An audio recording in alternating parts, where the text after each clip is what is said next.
వరద అభయ ముద్రతో పాటుగా పాశము, దంతము, జపమాల, పూలదండ, గొడ్డలి, సుత్తి, ఉండ్రాయి, తీపి కుడుము అనే 8 8 చేతులతో ధరించి వరద అభయ ముద్రలతో అంటే దశభుజములు కలిగి పంచవదనములతో త్రినేత్రములతో మనకు దర్శనమిచ్చేటటువంటి వాడు హేరంబుడు. పంచవదనములు 5 తొండములు ఉంటాయి అని ఈ శ్లోకంలో వర్ణింపబడి ఉంది. మనలో ఉండేటటువంటి 7 చక్రాలలో మూలాధార చక్ర అధిష్టాత గణపతి అని మనం చెప్పుకున్నాం కదా.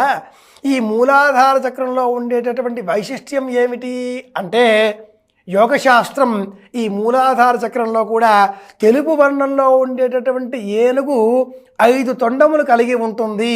ఇది ఈ చక్ర నిర్మాణ స్వరూపము అని వర్ణించింది. అక్కడ కూడా 5 తొండములే వర్ణింపబడి ఉన్నాయి.